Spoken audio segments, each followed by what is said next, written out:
regular season and tournament, and that is a difficult thing to do, as you can see this year, as tight as the race is. For example, there are 3 schools that are in the traditional 10 of the SEC, 3 that have not won 4 in the existence of the conference, and that's Ole Miss, Georgia, and Vanderbilt. All have won less than 4. Coach Oats has done it in 3 years. So that's pretty amazing. You look at Kentucky and John Calipari, they have not won the last 6 opportunities, the last 3 years, regular season and tournament. So Cal's 0 for 6 and Nate is 4 for 6. And then you look at Arkansas, which I think all of us would agree is a really good basketball program. Do you know the last time that, well, they've been to the Elite Eight 2 of the last 3 years, but do you know the last time Arkansas won an SEC crown, either regular season or the tournament? It was the year 2000. That's hard to believe, but they won the tournament in 2000 and have not won in the last 23 years. So that's 45 opportunities, and Coach Oats has won 4 of 6. So I just want to make sure everybody realizes what an accomplishment that is. And we're really thrilled to have him with us today. His SEC record in the last 2 seasons, he was 16-2 last year, won all 3 games in the tournament, and now he's 9-2. So that's 28-4 in the last 2 years in conference play, which is really Saban-esque, I guess you could say. It's quite an impressive record. Upcoming, of course, Bruce Pearl next week. Hope you'll be back for that one. I know we're going to have another big crowd as we do today. So Coach Pearl will be with us next week. February 26th is our NCAA committee with the selection committee with Chairman Charles McClellan, followed by Greg Byrne, committee member, and Martin Newton. So those 3 will be with us for the 2nd year in a row, and that'll be on February 26th. And then in March, we have Andy Kennedy, whose team is another hot team. And so Andy will be with us in March, and we're working on another program or 2 for March as well. One note, this is new, and you'll be getting an email about it. We're going to have our 3rd annual tip-off club night with the squadron, and I really hope you'll come out for that. I think Leslie Claybrook is in the room. Where's Leslie? Yeah, right back here. She's the general manager and is also in our tip-off club board. So great to see you, Leslie, and we're looking forward to that. It's an interesting night because we're going to have the squadron versus the Maine Celtics. That's the Boston Celtics G League team, and they are led by J.D. Davison, who's having a spectacular year. He's averaging over 20 points a game and 9 assists. So he'll be here taking on the squadron, Alabama native, former Crimson Tider. So that's going to be an exciting night. Our ticket prices are $35 for members, $40 for guests, and the package includes really good seats. That also includes a buffet dinner in the club, the Arena Club, and access to the bar there as well. So for $35 if you're a member, $40 if you're a guest, you can have a nice buffet dinner, have great seats for the game, access to the bar, and I'm sure JD will give us 2 or 3 wow moments during the game. You know how he is. But that's going to be a great game, and we'll see if the squadron can handle the Celtics in that game. If you're interested in that, just see Michelle on the way out and let her know, or we'll send an email where you can order tickets, or let me know. But we'd love to have a good crowd for that. It's the 3rd time we've done it with the squadron, and the seats are really terrific. So I hope you'll join us for that. February 23rd. It's a Friday night. The game's at 7, and I think we can get in the Arena Club at about 6 o'clock. Is that right, Leslie? Okay. So 6 o'clock, we can get in there, and then the game will start at 7. Just a reminder again about membership.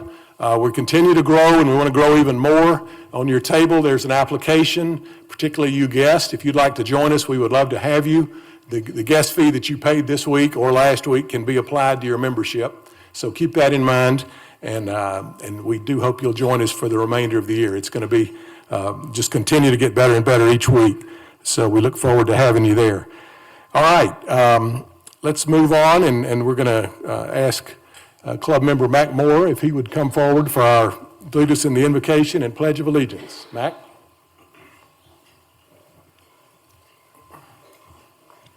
Please stand as you are able for the invocation and remain standing for the Pledge of Allegiance. Let us pray.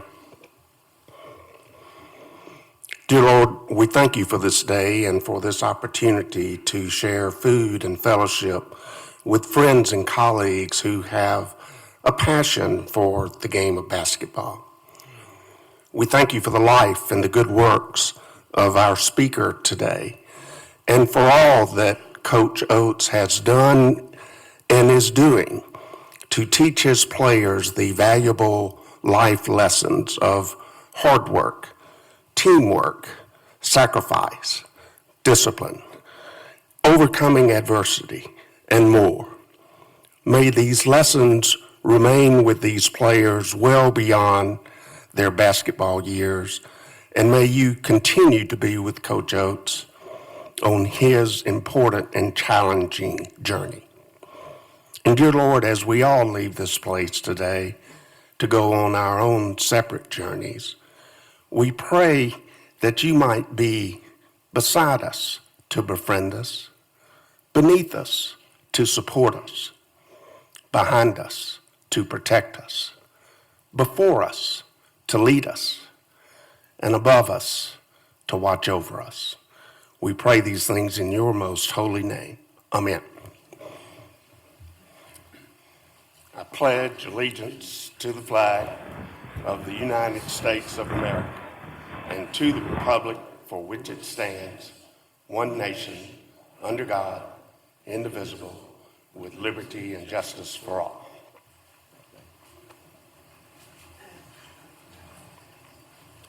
Thank you, Mac. A couple of people I want to introduce, and I'm sure I've missed somebody, but I think I saw Brian Passink in the room. Brian, where are you? Right in the middle, okay. Everybody knows Brian, the analyst for the Crimson Tide broadcast, does a spectacular job and a great friend to our club. So let's welcome Brian Passink.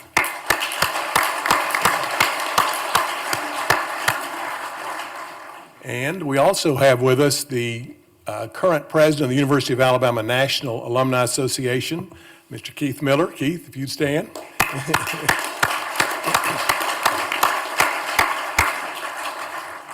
And now we'll move on to our MC, Mr. Kevin Skarbinski, who had the week off last week, but we're glad he's back. And as I mentioned at our first meeting, recently named to the United States Basketball Writers Association Hall of Fame, which is an incredible honor. We know how great he is, and it's good to see him get that national recognition as well. So Kevin, if you'll lead us through the rest of the program.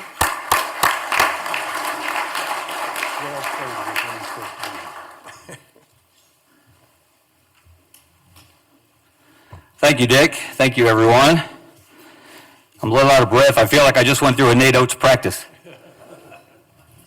or watched a Nate Oats game, especially against LSU. Alabama leads the nation in scoring. If they played LSU, they would lead the NBA in scoring. They played the Tigers more often. I wasn't exactly off last week. I was in Gainesville celebrating with my wife and both sons, our older son's 21st birthday. And I don't know if it was his birthday present, but he certainly enjoyed being in Exact Tech Arena on Saturday to watch his Gators take down Auburn after, what, Brian Passink, their Super Bowl on Wednesday? Is that what you would call it? We'll ask Nate about that when he gets here. I want to talk, though, about home court advantage. Everyone knows home court advantage is big, it's important, it matters. It's a little bigger, and it matters a little more in this state. I'm sure you're all aware that Kentucky lost on Saturday at home to Gonzaga. Third home loss for the Cats this season. They had never, I mean ever, lost 3 home games in a single season at Rupp Arena. And Rupp opened in the late 1970s. To put that in perspective, okay, 3 home losses for the Cats this year, right? Big Blue Nation, they think they invented the sport. 3 home losses this season. You know how many home losses Auburn has over the last 3 seasons? 2. One of them to Alabama. You know how many home losses Alabama has over the last 2 seasons? Anybody want to take a guess? One. Good job, Jim. Jim's paying attention. You know how many home losses Samford has over the last 2 seasons? 3. All a year ago, none this year. If you add up UAB, Samford, Alabama, Auburn, and my undergraduate alma mater, Troy, they have played 66 home games this year. 66 home games this basketball season. Anybody want to take a guess how many losses they have combined? 2, 3, 4, 5. 5. Samford is 14-0. Troy is 14-1 at home. Alabama's 11-1 at home. Auburn is 12-0 at home.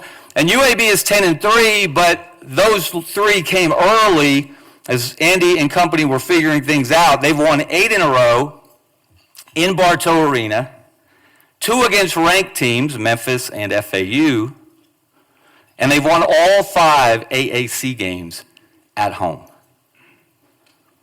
Now, I don't know what that says to you, but what it says to me is this is a basketball state. People in this state, led by people in this room, appreciate good basketball, and they will support good basketball. They will pay hard-earned money from their pockets, stand in line. If they're students, they will camp out overnight to watch good basketball. And it is a cycle. It all lifts each other. The crowd lifts the team lifts the crowd. Which came first, the chicken or the egg? I don't know.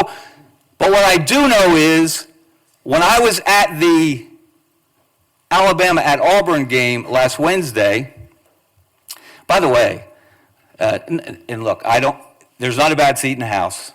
I read that the farthest seat away from the court in Neville Arena is 43 feet.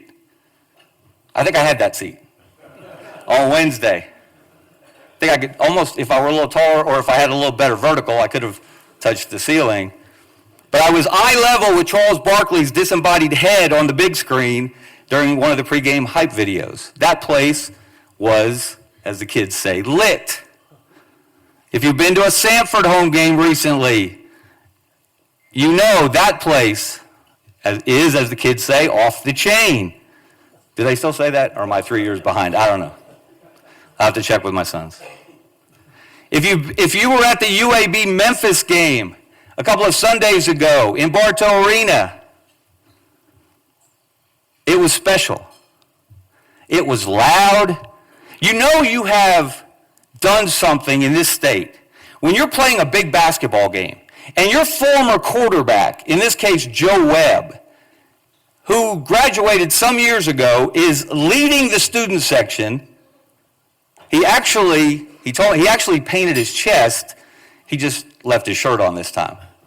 Unlike 2008, when UAB came that close to beating undefeated #1 Memphis in Bartow Arena, and Joe Webb was a player at UAB, and he painted his chest, and he led a court storm because UAB hit a basket that would have won the game, except it dropped 1 or 2/10 of a second too late. That's what's happening in basketball in this state. We've got Alabama tied for first place in the SEC. Auburn is 1 game behind. And Auburn can take care of that difference when they play South Carolina at home on Wednesday. Samford has a, I believe, 2-game lead, at least in the Southern Conference, and set the school record on Saturday for regular season victories in a season with 22, with 6 games left in the regular season. Think about that. They're going to shatter. 24 is the most games Samford has won in a season in its Division I history. They're going to shatter that before they ever get to the Southern Conference tournament. Troy is tied for first place in the Sun Belt with App State at 10-1 in the conference. Did you know that? I know what most people think of when they think of Troy is 258. Anybody know what 258 is? The number of points Troy scored in a game under Don Maestri against DeVry Institute. Troy doesn't have the greatest basketball history, but there are some highlights, and they, under Coach Cross, they are right there to win another conference championship. And UAB, first year, new league, they are only 2 games out of first place.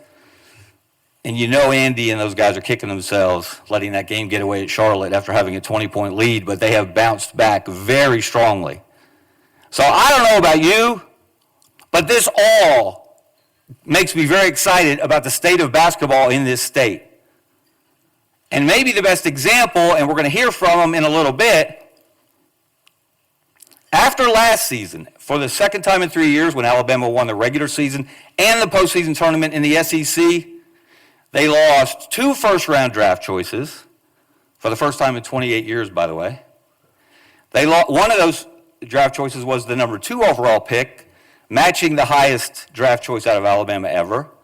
They lost not 1, not 2, but 3, all 3 assistant coaches who all became head coaches elsewhere. Now, what does all that scream? Rebuilding year. And in a rebuilding year, Alabama is tied for first in the SEC. That's because the schools have hired great coaches, the coaches have recruited great players, McDonald's All-Americans, NBA draft picks, players that won't play in the NBA, they won't be drafted, but they're going to play overseas. And if you haven't seen Jermaine Marshall at Samford, you want to really put in perspective what the Bulldogs have done? He missed more than a month of the conference season recuperating from an injury. And all they did was go about 10-1 in that time.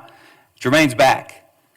And I don't know that I've ever seen a single basketball player in my time play harder than Jermaine Marshall from right here in the Birmingham area. So get out to a basketball game. If you can get a ticket, it's hard, I know, but that's a good thing. It's loud, but that's a good thing.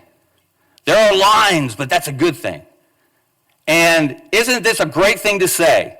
That you don't walk into this state and expect to get a W in basketball, at least not very often, and never without working very hard and playing very well. So give yourselves a hand for what's happening, because again, it starts with people like you.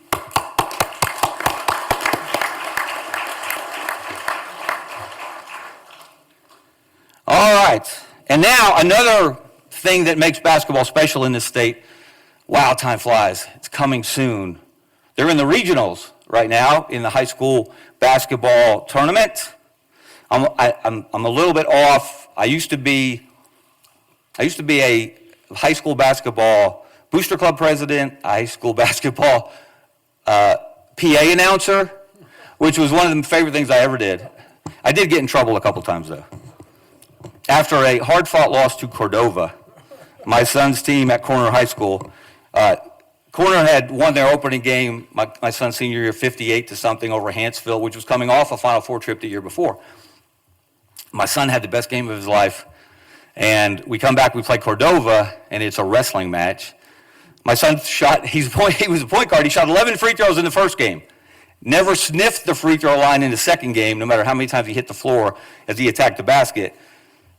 And we lost, I think, 37-29, 35-29. And when the game was over, I said, the final football score. And I doubled down on my delinquency by saying, and yes, I said football, which is why I'm no longer the PA announcer at Corner High School.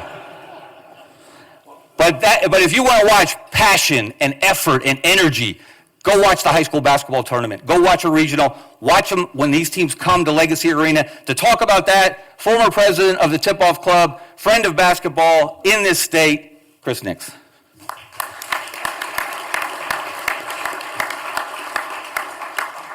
Thank you, Kevin.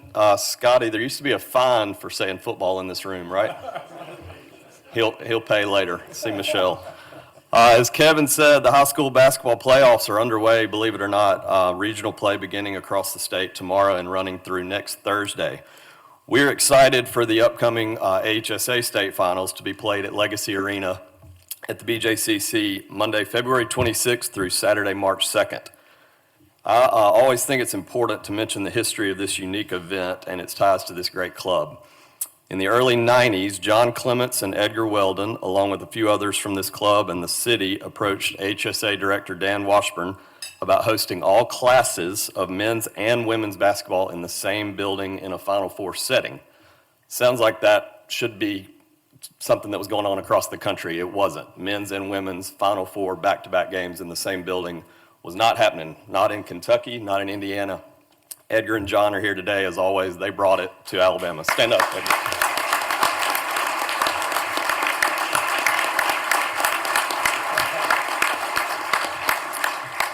I'm gonna name a few more names. I'm gonna miss some others, but we're gonna do an exercise here in a second. Thanks to John and Janice Clements. Janice was a big part of that. Edgar, Lynn Petro, Tim Petro, Dick Coffey, Mavis Youngblood, Scotty Colson, Jimmy Carlson, and others. The event is about to enter its 31st year under the same format. In an era of things always changing, that is quite an accomplishment. If you were around in those days or have ever volunteered or been a part of that event, played in it, maybe somebody stand up. This should be a good crowd. Stand up.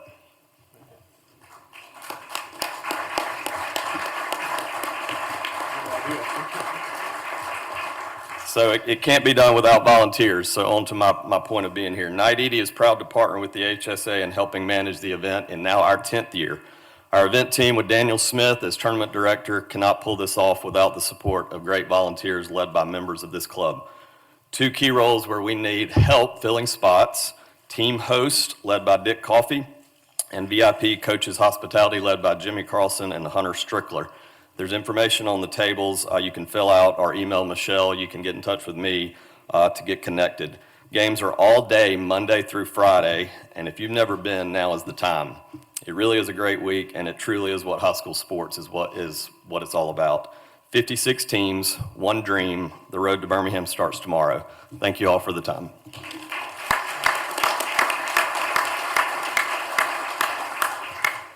Thank you, Chris. And now, our resident expert on buckets and bricks, Jim Conrad. I won't tell you which one he's more famous for.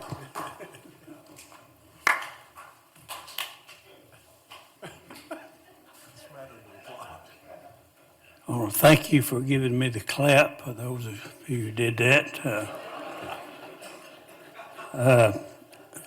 Last week, Dick Coffey was going to present the awards, but there was a technical matter that he didn't do it. The technical matter was he couldn't remember who won and who lost.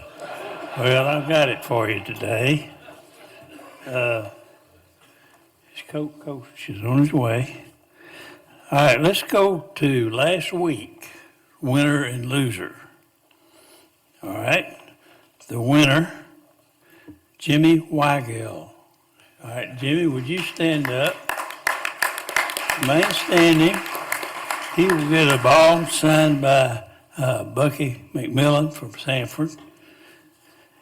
And the loser, with 42%, the only one of all the picks that was below 50%, is Greg Johnson. Greg, will you stand up?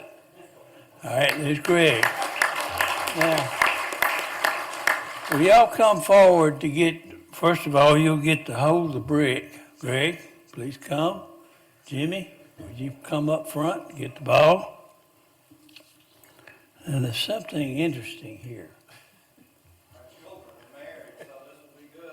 Yeah, be good. And I think I've got this right. Jimmy, your daughter is married to Greg's son. Is that right?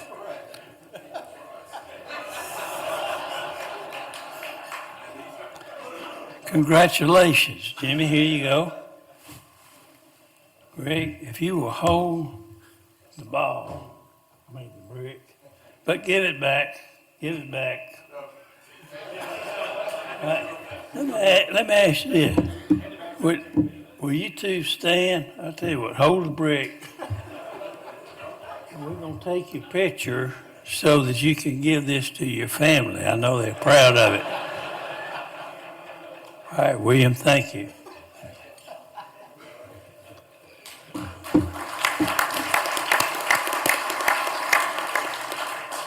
All right. One of my favorite teams is Kentucky. We've already talked about their problems they've had this year, 3 consecutive losses at Rupp. Last week, when they were lost to to Tennessee, one of the middle loss, they lost to Tennessee 103-92. And the write-up of the story was that it was the first time in 30 years that Kentucky had given up 100 points in a game. Now, when I heard that, it struck a chord in my mind.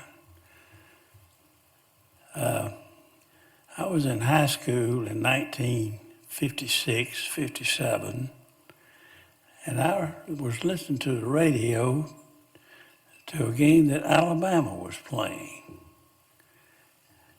And it was in Montgomery. With a minute to go in the game, Alabama was ahead of Kentucky 99-77. Coach Rupp put his team to holding the ball with a minute to go, not trying to score. Remember, in those days, there was no shot clock. There were a lot of things there weren't, but that was one of them. So Coach Rupp was had his team holding the ball, but alas, George Lynn of Alabama stole the ball, drove down and scored. Final score, the Rocket 8, as they were known, 101, Kentucky 77. That was the first time that Kentucky had ever allowed 100 points in a game. Leon Marlaire, who was one of the founders of the Tip-Off Club, was on that team. He scored 13 points that night. But at that time, I see some heads nodding. I don't know whether you were there, or not. If you were, God bless you. But anyway, that was considered the biggest win in Alabama history, the greatest win at that time. And also, it was considered to be the best team in Alabama history at that time. So I filled up enough time. I'll now get on to the winners for this week. I know John Clements remembers that game. Edgar, you remember that game. I think Edgar was there. It was in Montgomery. Alabama at that time played in Montgomery for the Kentucky and Auburn games because there was a Coliseum that would seat 10,000. If they didn't go there, they'd play in Foster Auditorium, and it was 2,500. So every year they went to Montgomery for 2 games. Anyway, I've got all my trivia in there. All right. Now, this is for the picks for last week. And the winner is Chris Lane, 79%. Chris, are you here? Where are you? Okay. Now, we got a basketball here. What are you doing with these kiddie balls? Did you buy these balls? Anyway, if we can get him to sign it, Nate Oats will sign the ball, and you can come up and get it after he comes and signs the ball. Now, we got a tie for the brick award, loser. We got 2 guys that were less than 50%, 45%, and they tied. We got Hall Broom. Hall is here. There he is. And Bucky Wood. Where's Bucky? Y'all sitting together? Wait a minute. All right, now hold on. Y'all can come up just a minute. Wait, I got to decide the loser or the winner of the loser bracket. And I've got a coin here. I don't know which one of y'all is older. Do y'all know? No? I've got a quarter on one side is George Washington, and I'm going to make you the George Washington. Okay? Bucky? Where's Bucky? Oh, Bucky, on the other side of the quarter, this is a 1985 quarter, is an eagle with a wing spread. I'm going to flip it to see who gets the brick. Hold your breath. Which one? George Washington. Hall, you win the brick.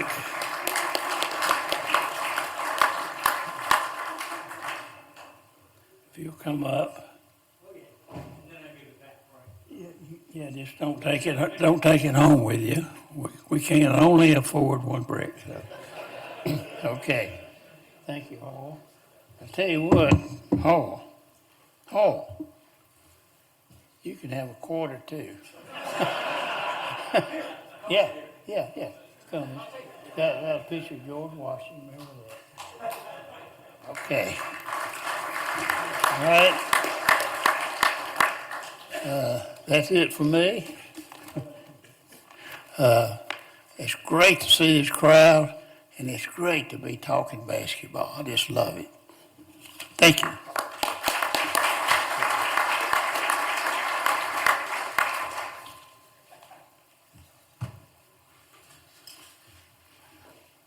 There is no truth at all to the rumor that our next presenter has spent this season giving bulking tips to Grant Nelson. One of our favorite former Alabama players, one of my favorites because his last name is my older son's first name, Wade Kaiser.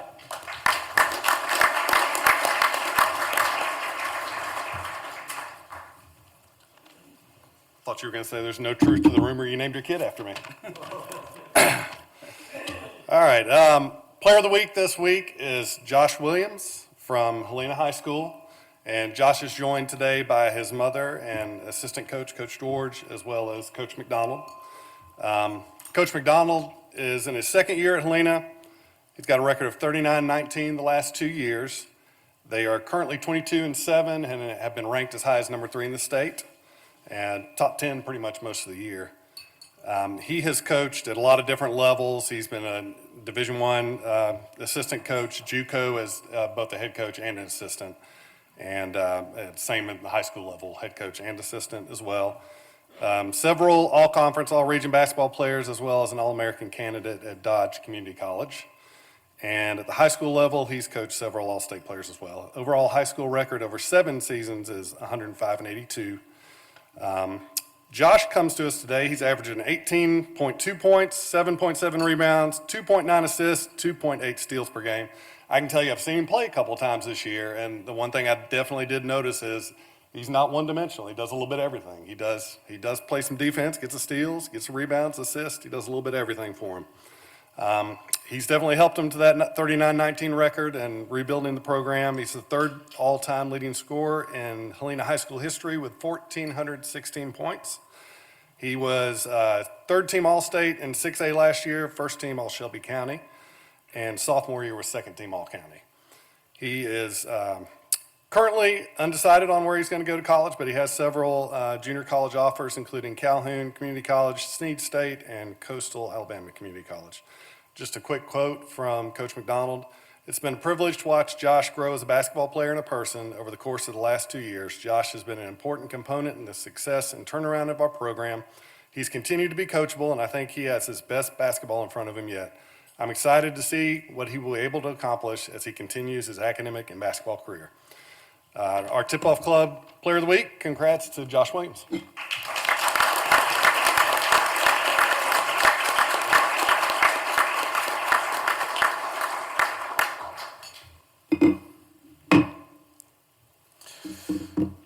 Thank you to Birmingham Tip-Off Club for this incredible honor. I am truly grateful to receive this Basketball Player of the Week award.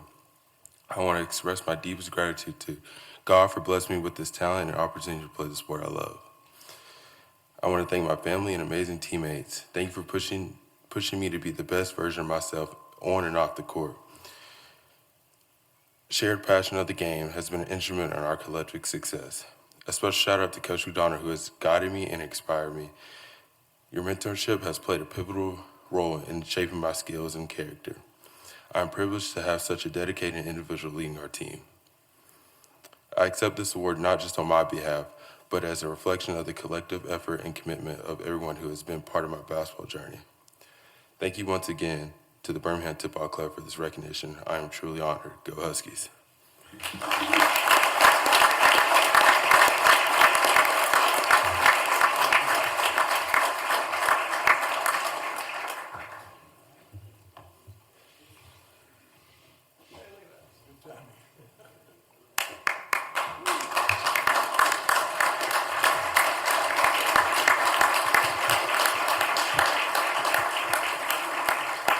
Never let it be said that our guest speaker today doesn't have great timing.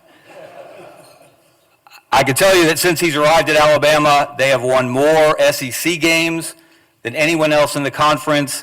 I can tell you that since he got to Alabama, they have scored 100 or more points in 9 different conference games, while the rest of the conference combined has done it 10 times. I can tell you they've won 4 SEC championships, 2 in the regular season, 2 in the SEC tournament. I can tell you a lot of things about our speaker. John Rothstein refers to him as my cousin Vinny. We'll see what he thinks about that. But what I really like about Nate Oats, more than anything, is like me, he's a damn Yankee. He came and stayed. Now, I got in trouble once speaking to a booster club of a different sport when I recognized there was someone else in the room, and I acknowledged when I got up to speak, hey, I'm glad I'm not the only one here from north of the Mason-Dixon line. And from the back of the room, it was the Gadsden Quarterback Club, from the back of the room, a voice said, damn, we only brought 1 rope. Unfortunately, if you only have 1 rope today, I know who's going to be, it's going to be used on. It won't be our guest speaker, Nate Oats.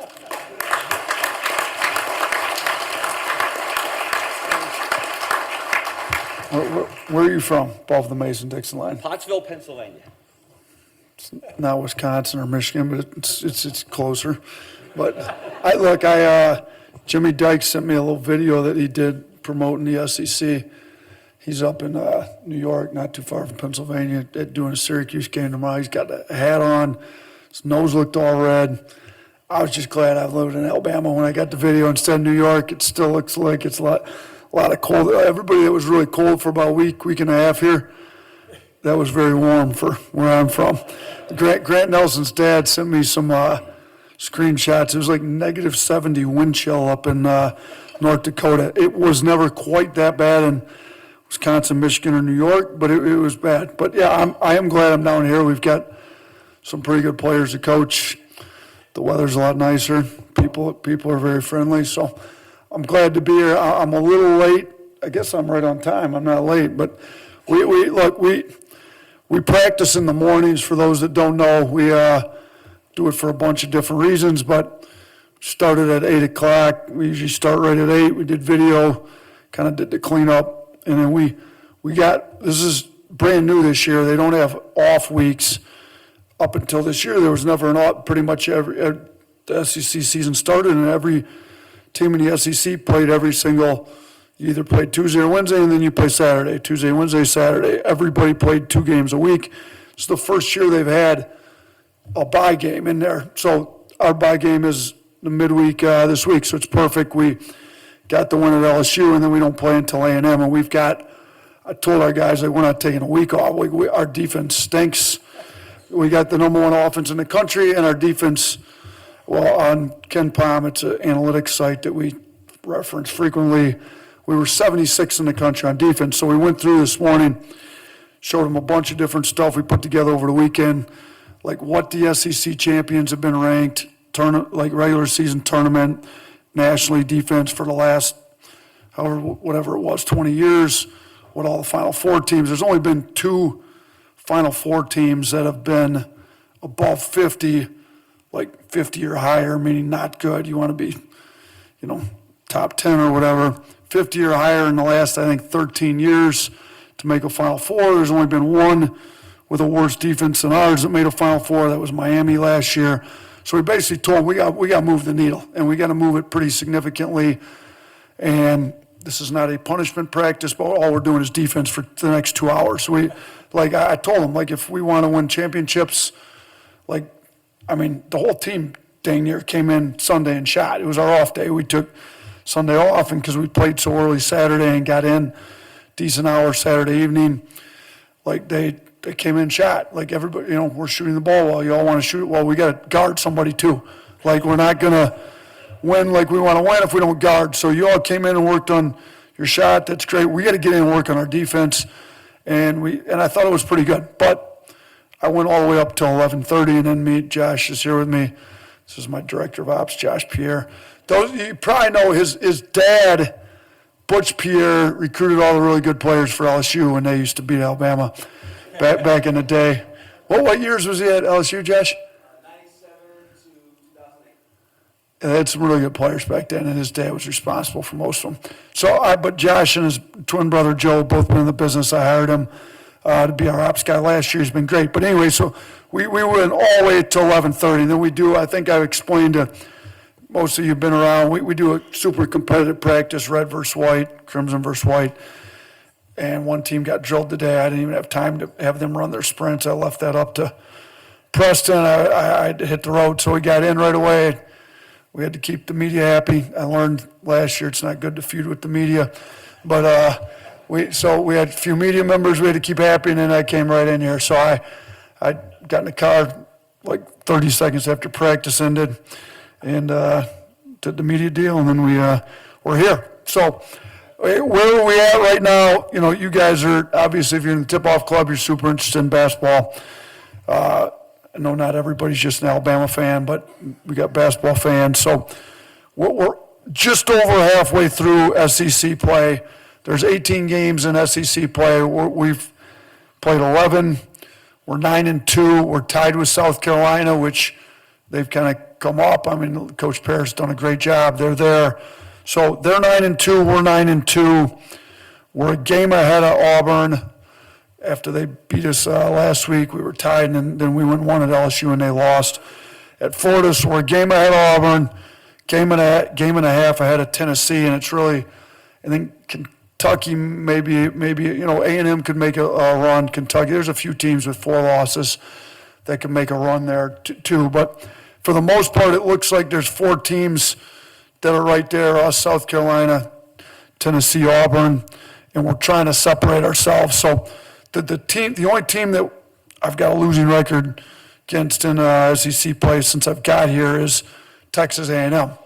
And for whatever reason, they've caused us issues. They kind of junk up their defenses. They're kind of junkyard dog.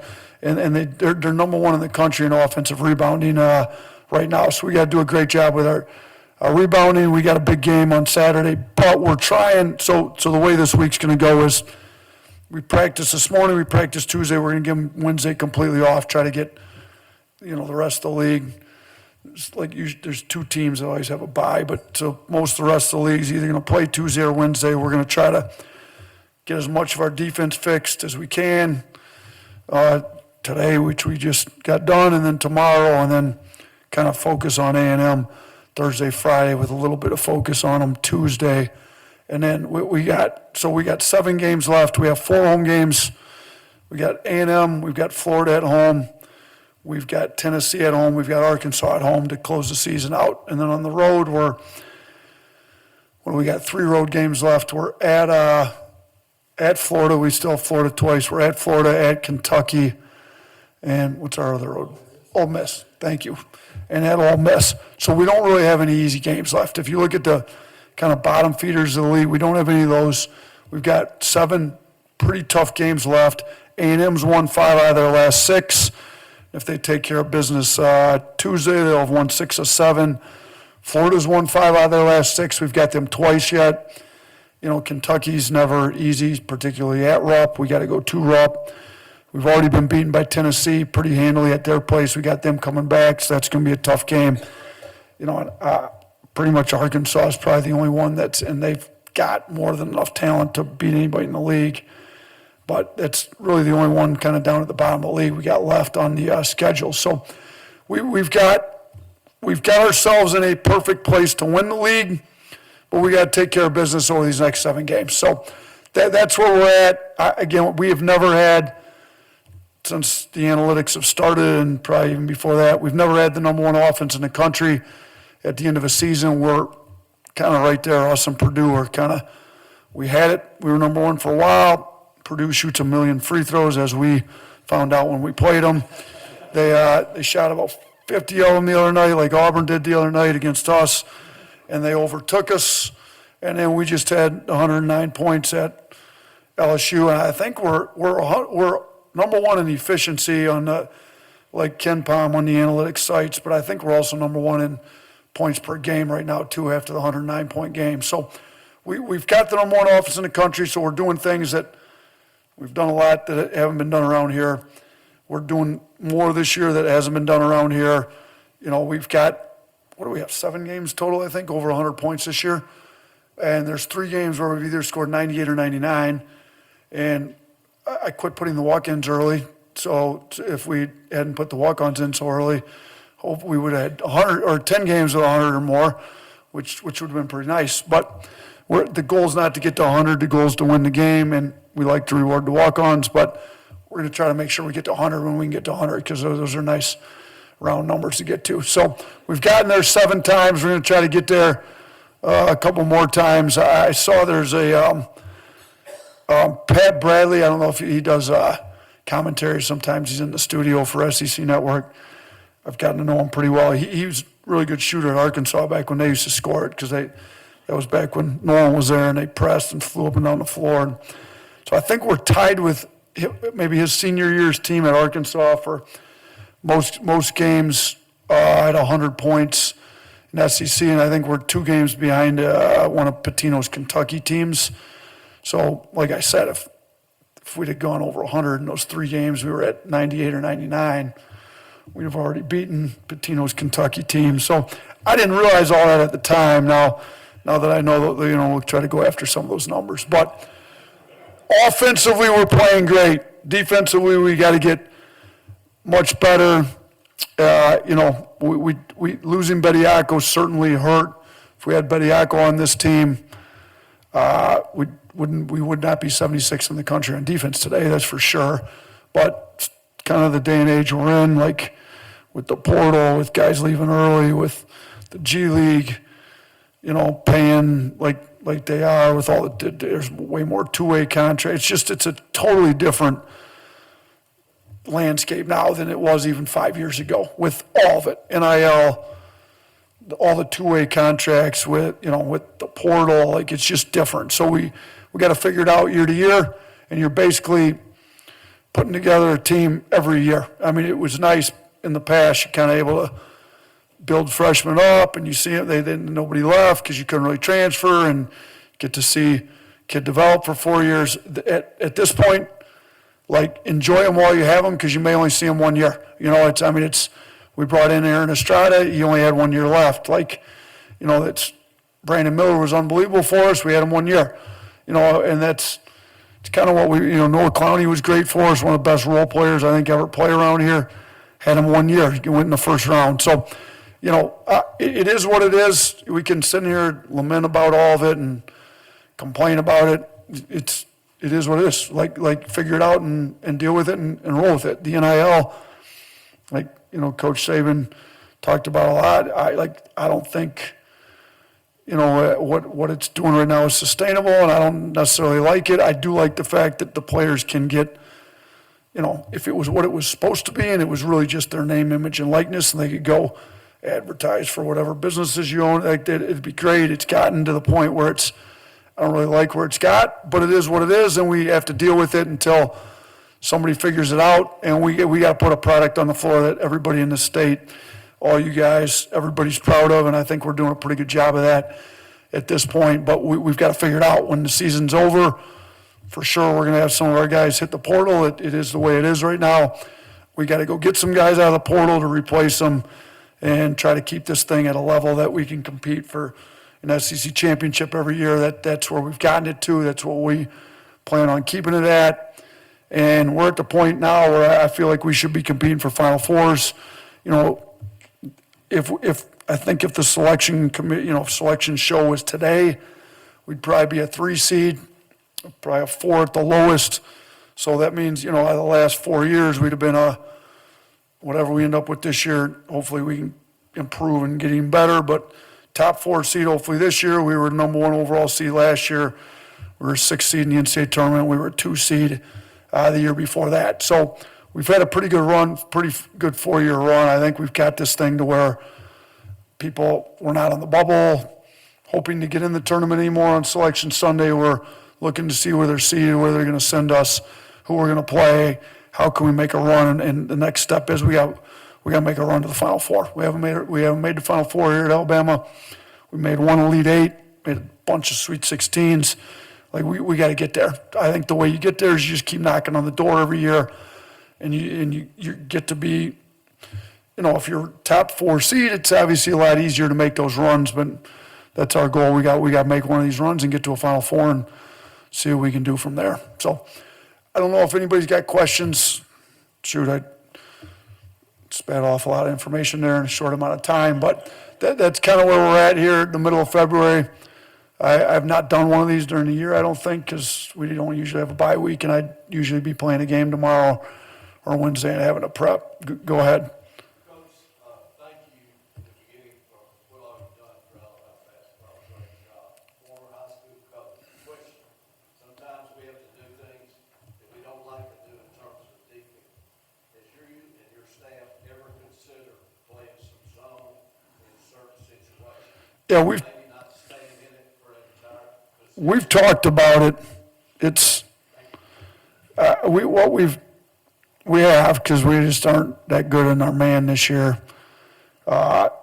We tried to zone Missouri as a different team this year. We've messed around with some different zones. Obviously it'd be nice to have some size in your zone. If I was Jim Boeheim, we'd roll out. Sam Walters probably play a little bit more with how well he shoots it, and he's got some size on the wing. Our offense is number 1 in the country. Those 4 guards playing together since we've put the lineup together that we've kind of rolled out here recently. Those, that's part of the reason we're number 1 in the country in offense is that guards moving the ball so well. In a zone, it's nice to have a little size. Those 4 guards probably are not the best in a zone without the size we have. Could we bring in like Grant at the 4, Nick or Moage at the 5, Jaron Stevenson at the 3, Sam Walters at the 2. And that'd be a pretty big zone lineup. We probably could do something like that. Now all of a sudden, though, you've got 3 of those 4 guards sitting on the bench, with either Sears or Aaron in with them. It's a little bit of a juggling act. But yes, we have debated it. I haven't really I've been a head coach for a long time in my career, and I can literally remember one half in high school where we went to a 2-3, we won the game. We occasionally went to a 1-2-2, and because they didn't have a shot clock in high school, we had this trapping 1-2-2 to trap teams that tried to hold the ball against us because they didn't have a shot clock, so they could just hold the ball. In college, I don't think I ever played a zone at Buffalo, and we were pretty good there. I did it for like 1 4-minute stretch, and we were awful in it against Missouri here. I haven't done it much. I think there's a toughness factor, and you can show some toughness in the zone. This next team we play, if you do play zone, you give up threes and offensive boards. You take away the paint. We have not done a great job protecting the paint in our man, so it makes sense. This next team, A&M's number 1 in the country in offensive rebounds. It may not be the time. Now, they do have some non-shooters they put on the floor, but in the zone, you really don't have a guy. 2 box outs, you give up more old boards playing a zone a little bit. So I don't know if this next game would be the one to roll it out. But we are, if we can't figure our man defense out a little bit better, then we may have to go to some more zone. And it's been discussed. So, yes. In the era of NIL, I've heard you talk about selling the NBA, though, as the Yeah, so, like, we've gone through, and I think when COVID, I might have done some Zooms. I don't know if I did a Zoom with this group, and we kind of showed some of our recruiting pitches, but we don't have the NIL that some other, look, we're getting better. We've got some people that have the money to donate. I like to collect it. I mean, there's teams in this league that have, players have chosen to go to other schools in this league because of NIL, which I try to tell the guys right up front, if you're going to choose to come here based on NIL, like, let's just end the recruitment right now. Those aren't the guys I want anyways. But, you know, you gotta be competitive in it, if I'll say. So what we've tried to do, though, is sell. We've done a better job. We did a study this past offseason. We took the mock draft, so if you go on ESPN, they've got mock drafts, so they've got them right now. We took the mock draft before the season, the last one before the season started, saw where all of our recruits have been slotted in the mock draft. Like Brandon Miller, for instance, was supposed to go 23rd before his freshman year with us. We took it and looked at where they actually went in the actual draft. So Brandon was supposed to go 23rd, went second. What we did is looked at the amount of money Brandon would have made if he'd have got drafted 23rd, because it's pretty much slotted in the first round, and what he actually made going second. So he was supposed to make about $15 million in his first contract. He made about $50 million. So Brandon Miller was a plus $35 million for us. We did it for every program in the country. So every school that had anybody on a draft board or got drafted or anything. So when we took it all since we got to Alabama, so for the last 4 drafts, like Kyle Lewis is supposed to be like early second round, goes in the lottery. Josh Primo was supposed to go like late first, early second, I forget, he goes in the lottery. So out of our 6 draft picks, we only had 1 guy go backwards, so we had to take all the positive, take the 1 negative. And we didn't even count the fact Herb Jones now signed a $50 million contract after 2 years in the league. Keon Ellis just got 3-year guaranteed contract, wasn't drafted. Come out of here. We didn't even count that. We just counted everybody's first contract. So basically, how have we improved your draft stock by coming here? So we're tied across colleges for, I think we might be alone in first place. We're either in first place tied or alone for lottery picks. I think we're tied for second round picks. And the guys that we're underneath are like Duke, Kentucky. But nobody's had more lottery picks than we have since we've got here. We've gotten Kyra, Primo, and Brandon all in the lottery. So when we did that study, though, it came out that we were number 1 in the country in improving guys' draft stock based on improving their contract, the money that they made. We were like plus $60 million. So guys came here, when we added up all positives and subtracted the 1 negative, we were at plus 60. This is not just Alabama, so I'm not going to do any negative recruiting there. The lowest, the worst, the team that cost their players the most amount of money is in our league. Just I'll say that. So that's it. I'm going to leave it like that. So, and we've lost to them on NIL dollars on some players that chose to go there anyways, but we try to sell our guys that you come here, you may have to take $100,000 less out of the collective, but we're going to make you millions more if you can be smart, and we've got better player development, and that's what we've been. Now, you have to have some mature people that understand that you have to turn down some money up front to get more money in the end, and those people aren't out there. There's a reason that there's, what do you call them, the payday loan things on every street corner, back in Detroit when I coached, they can't say no for a week, so they have to go get it and then pay 50%. These people can't say no for a year, 9 months, they need it right now. So, we're trying to sell it, but it doesn't always work, if that makes sense. So I think that's what he was referring to. Yes? Last year, Sears was terrific. I thought he was great. He came back. To me, he has just been fabulous this year. How much has he probably improved as far as his draft or position? Yeah, he's an interesting one because he came out of high school with no high major offers. Went to Ohio, Played really well at Ohio. We took him. I think he proved he belonged at this level last year. Still on nobody's draft board, but he tested the process, got some workouts. This year, I think he's proved he can play in the league. If his defense was better, he'd probably be like a mid-second round pick. That's the feedback we're getting from all the NBA people we've talked to. I'm trying to challenge, like Coach Pannone, we got all new coaches. One of my assistants was, for those of you in Birmingham, he coached the Birmingham Squadron. He was the Pelicans G League teams up here in Birmingham. For those of you that don't watch it, it's not bad basketball. He got some really good players in the G League and got a team right here in Birmingham. He was the head coach for 3 years. He says, he had Jose Alvarado, who now plays on the big team. Sears is a more talented offensive player than Jose Alvarado.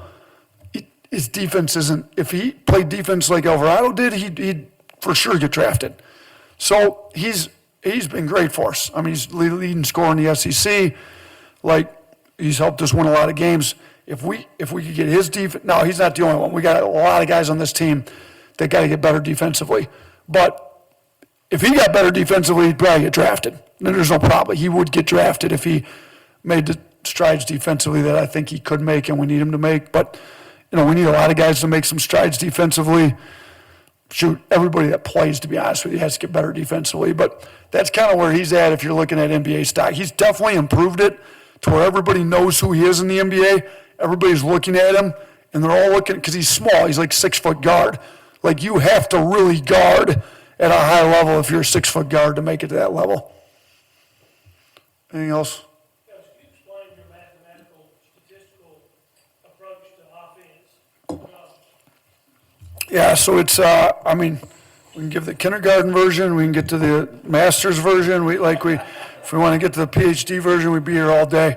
Let me give you the real simplified version. Look, I'm a math major, I was a math teacher, I taught the stats labs at the University of Wisconsin when I got there in the Knies department. I got a math background, I'm a big numbers guy. All right, we're trying to be, I tell our guys, we're the third fastest team in the country on offense this year. Usually we've been, I think the slowest we've ever been is maybe sixth. We're always one of the fastest teams in the country. We don't play fast to play fast. We play fast because it's the most efficient way to play.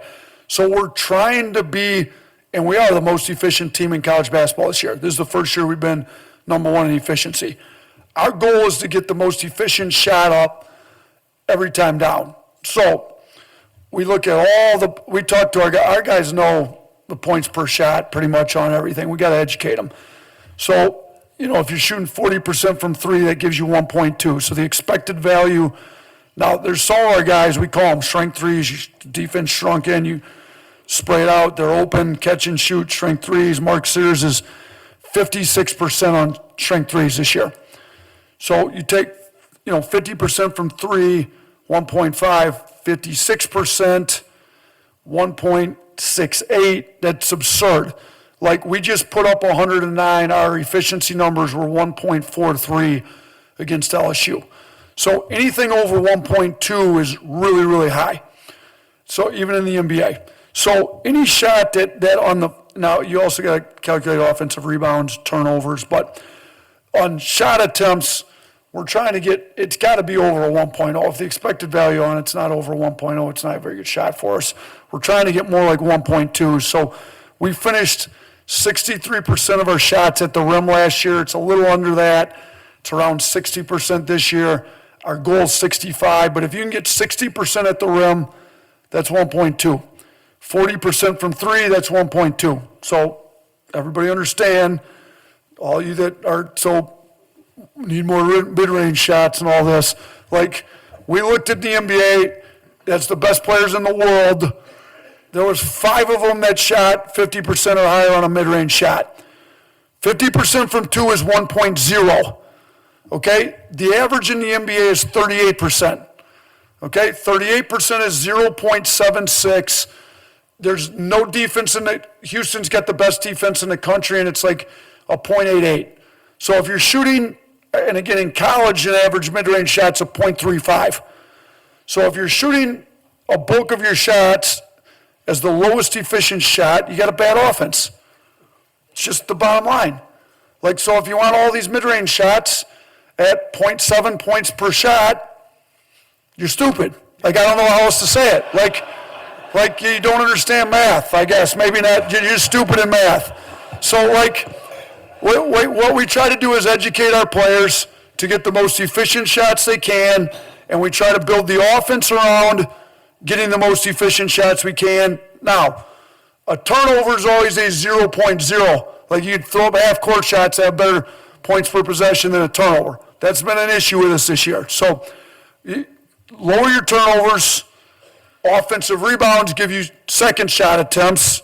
That helps your efficiency. Because we do have some teams in our league that have terrible first shot offense, but the fact that they go get 45% of their misses, their offense is actually decent because they got decent efficiency. So there's other factors other than just your shot geography like we like to talk about, but we try to be great at all of it. We try to keep our turnover rate down, which we got to do a better job of. Our shot geography is probably the best in the country. And then we try to also go to the old boards as hard as we can. And if you get all that going, you've got the number one offense in the country, which is what we have right now. Does that make sense? I'm probably a little bit better than kindergarten, but that's the short of it. So, got time probably for, yeah, it's getting old. Probably one more. I ask you, I know you well, your style of play, can you go over that? You just described it to me, but that is your style of play fast. Ron played Flint Beecher. You know Flint Beecher well, because I went there.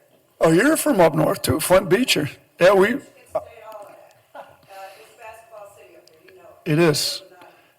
So, that style of play here and bringing that to Alabama.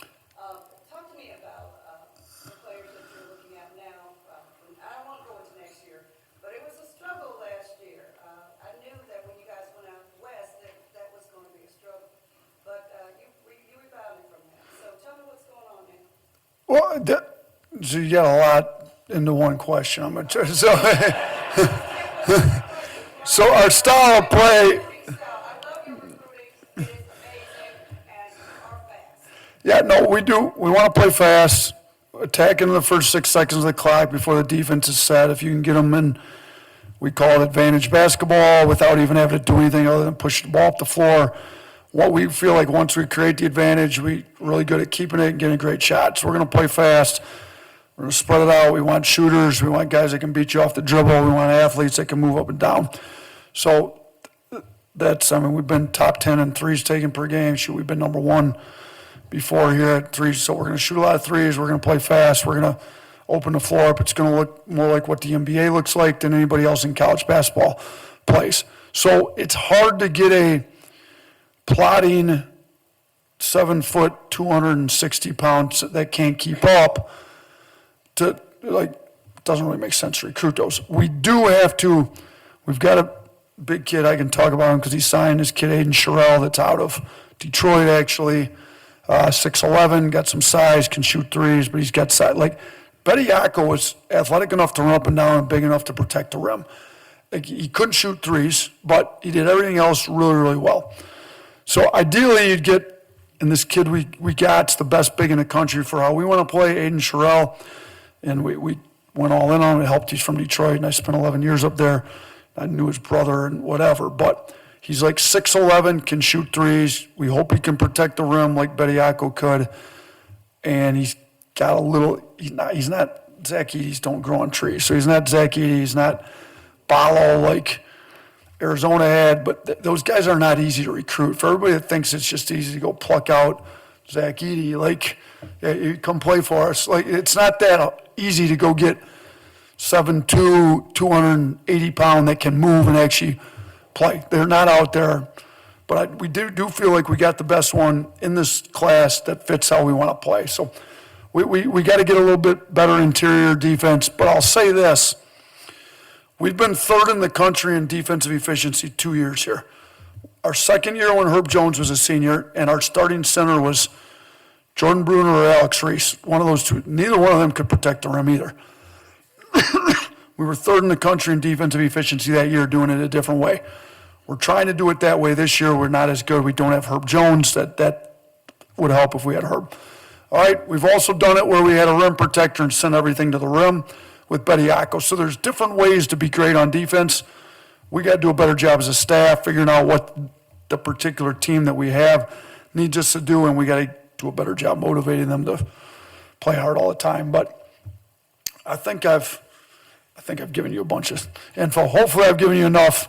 We got one quick one because it's 1:10 and you're all, I was supposed to let you all out of here by 1, but go ahead.